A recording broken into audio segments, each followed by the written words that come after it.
Hey guys, welcome back to another video here on Turf. I'm Frederick and I'm just gonna give you an update on the boilers.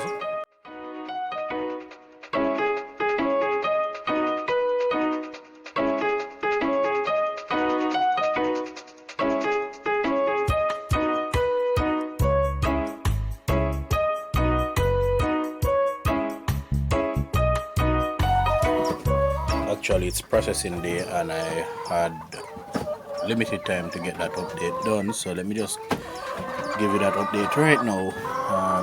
As you can see, the sun is not up yet, so it's very early. It's actually after 5 in the morning. So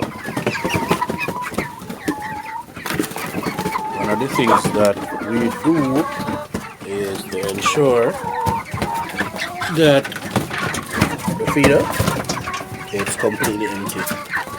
So we allow them to eat all the feed from the feed pans, and we ensure that once it is that we're going to be processing them, we withhold the feed for a couple hours, and so that's when you're processing them. It's not a bit messy. They don't have much stool inside the body, inside them, and the crop and the gizzard is not filled with feed. That would be waste anyway. So all in all, guys, this batch was a very good one. Again, we lost a few out of it, which is pretty much you can expect from any of the batches. We basically, concluded that it was due to the heat in the initial stages, as we added ventilation in the latter stages, and it's very hot. As you know, the summertime in Jamaica is very hot, so that is probably one of the reasons why we had lost some in the earlier stages. What it is that we intend to do going forward is to introduce the ventilation or the fan as early as 1 week old, so that it will minimize the chances of us losing them. Also, what I wanted to let you guys know is that I did give them grit right throughout, and it should be evident today in processing when you see it in the crop and the gizzard. And also the miracle water was provided for them weekly. So that's one of the things that we did, as mentioned in the earlier video, and this is the result of it. What I'll do is to give you guys an update on the weights, both live weights and carcass weights, to show you where it is that we stand. And also I'll be doing a bit of calculations to state how much it is that we had spent. It was a fair batch. Nothing goes without its challenges, but it's great to see that we were able to produce approximately 200 pounds of meat here in our small urban farmstead. And as you can see in the background there, we're just getting ready now. As you can see, the sun coming over the top there. So I'll be going now to start preparations for the processing, and after the processing then I'll let you guys know what it is that numbers are looking like. Till then, guys, I'll see you. Alright guys, so it's post-processing day, and I have weighed the birds, both live weight and carcass weight, and so now I have with me the information. So I'm just going to share the information from the start up to processing and let you know what it is that we received from this batch of boilers. Alright, so we initially purchased 50 chicks, right? And we got one with it, so that was 51 chicks. And normally when we buy our chicks, we pay for all the feeds at once, so we paid for 7 feed same day. So we brought home 1 bag of feed because we don't have the facility to store all the feed, so we just take them as needed. So we brought home 1 bag of feed, the 51 chicks, plus we got 3 bags, or the feed bags of wood shavings. Well, the wood shavings we got that prior to bringing home the chicks, because we had to set up the area and have the area nice, warm and cuddly for the chicks arrival.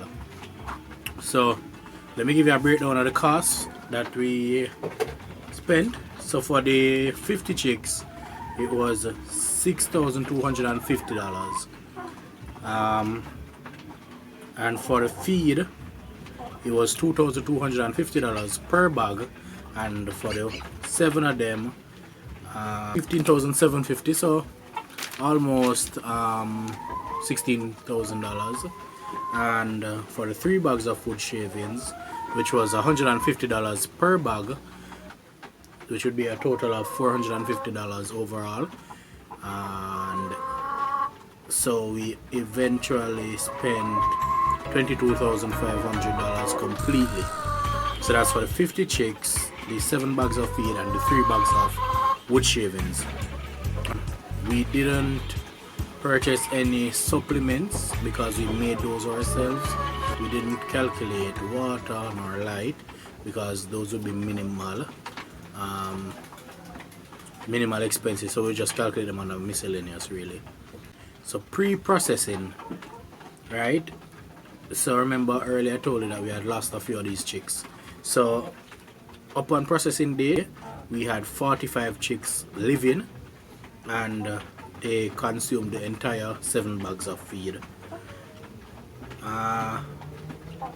We normally would process at 6 weeks.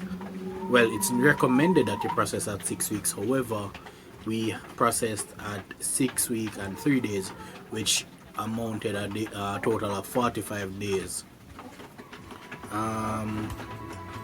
Also, the live weights of our chickens were a total of 253 pounds,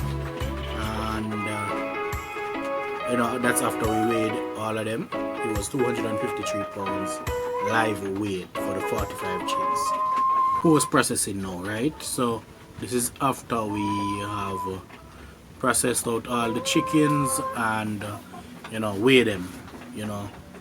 So what we did was we processed all 45 chickens and we weighed them individually after processing them. So we found that our smallest chicken weighed 3¼ pound and our largest chicken was about 6 pounds, right? The total average per bird was 4.4 pounds, and the overall carcass weight for all 45 birds was about 198 pounds, which gives us a just percentage weight of 78%. Now how I normally would calculate that, I would put the carcass weight, so that's after they are processed, so that's just pure meat, so I'd put that divided by the live weight and then multiply that by 100. So I might just jot it down here on the screen for you and you can see it, but it's nothing really hard. So that's basically it. We did get about 90% survivability.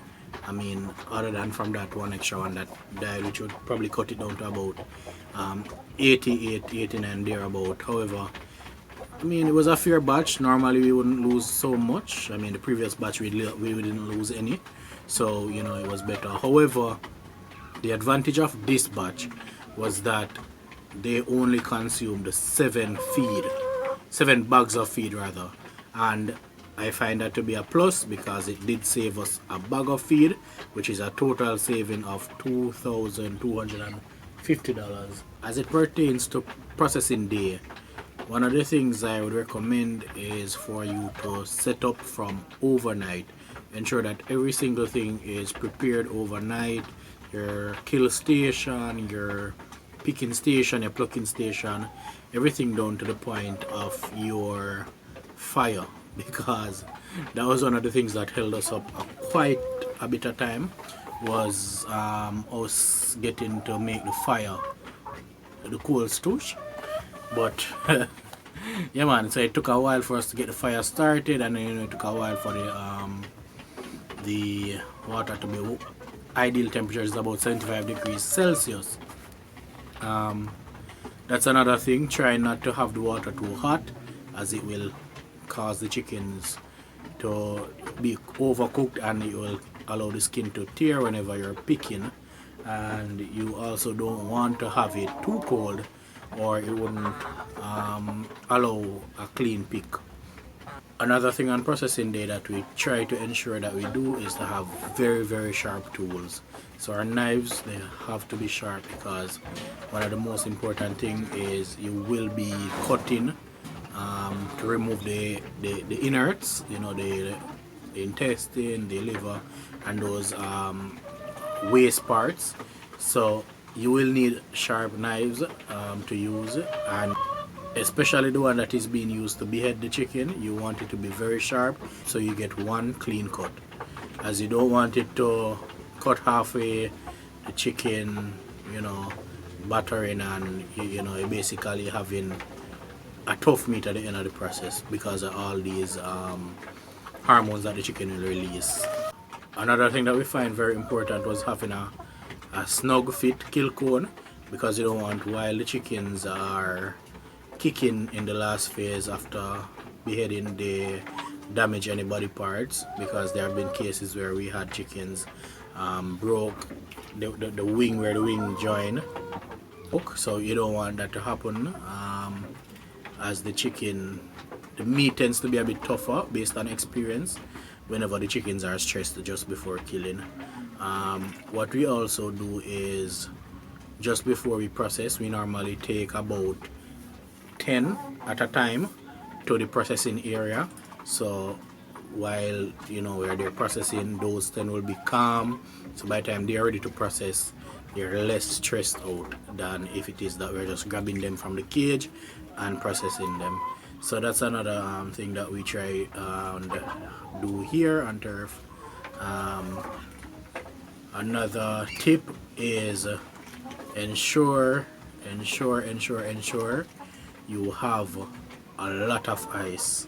I cannot stress this part any much more than it is, but it's a must.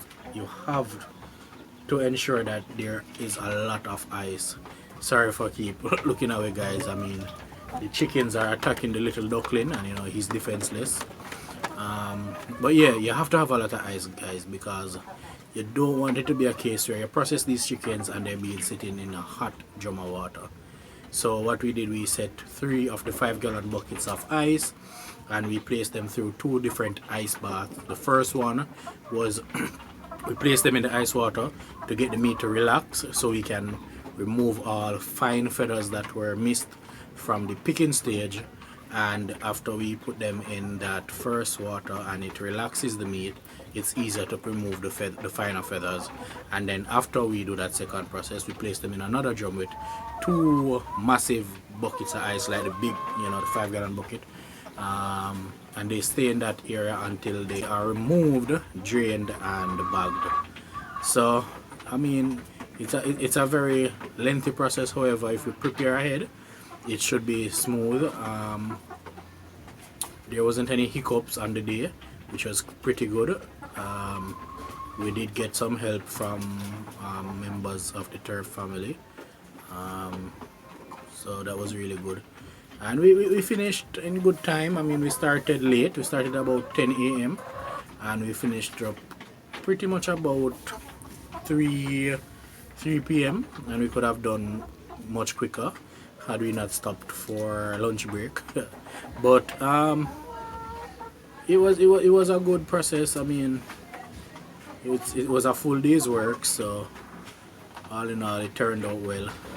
So let me go ahead now and show you what it is that the inside the cage looks like, because we will be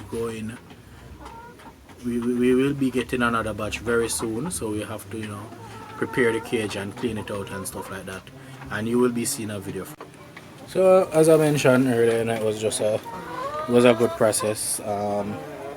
We'll definitely be getting some more soup and you'll definitely see the video when we go to pick them up and when it is that we will be bringing them home. I might I might go to the farm store and make a video there if they allow me, and you will see where it is that we get our chicks from and how it is that they arrive and we pick them up. So until then, guys, again, if you haven't subscribed to the channel, feel free to do so. It really helps us, and if you really like the content, go ahead and give us a like and comment and let us know how it is that your operation, how it is that your operation goes down. And if you know someone that might like this content, you can feel free to give them a share. It won't hurt. So we will be seeing you on the next one.